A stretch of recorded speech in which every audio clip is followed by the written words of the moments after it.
We look now at number 2 in our series on the Great Controversy, a great perspective in this particular lesson because it's entitled The Central Issue, Love or Selfishness. Last time we looked at some people's ideas of what the Great Controversy was all about, but I think this is the very best one, love or selfishness. Do you want to go with a God who loves his creation, who is willing to give himself for that creation, us included? Or do you want to go with the devil's way of looking at it, which is pure selfishness? What's in it for me? How can I best benefit? It's all about me and my position and my authority. Very different kind of perspective. I put some quotes in the notes for this time about selfishness. The one from Oscar Wilde comes to mind. Selfishness is not living as one wishes to live. It's asking others to live as one wishes to live. That's an interesting perspective. We really do want to force our way on other people. Well, we're given a lot of biblical material, a lot from the Gospels and also from Hebrews and from Revelation. So take the time to pick that up and look at it and see what you see in terms of the way in which God demonstrates his love. When Jesus came, he says, if you've seen me, you've seen the Father.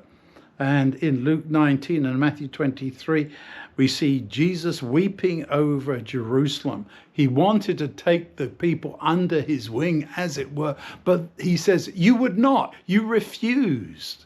And all the way through the Great Controversy, we see people choosing either to accept God's invitation or to reject it. That's the tragedy. In Revelation 2:10, we're promised a reward for those who are persecuted. We see an expression of love in Acts 2 when all the believers shared together what they had.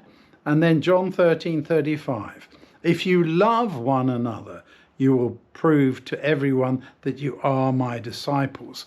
And that's a very telling concept, isn't it? This is how people will identify us, as we have love for those around us, for fellow Christians and beyond. And I think this is where we fail so often.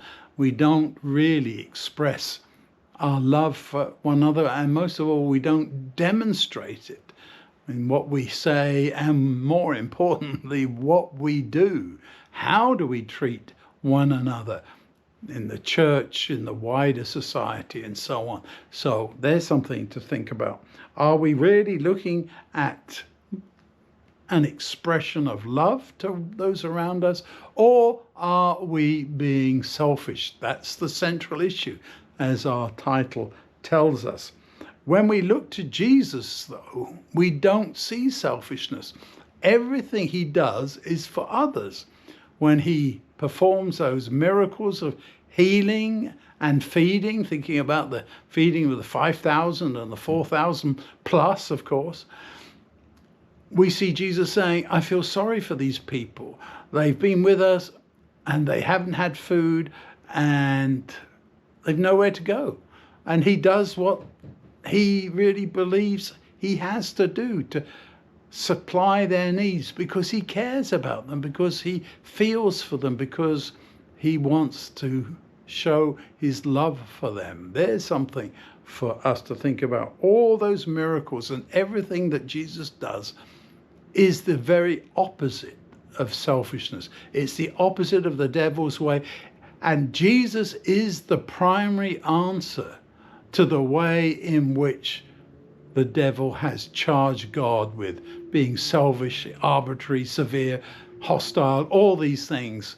And Jesus comes to say, it's not true. And I'm going to demonstrate that in my life here and now, so that you too can see what it's really like. So may we look again and understand the choice that we have to make between love and selfishness as we explore the Great Controversy together.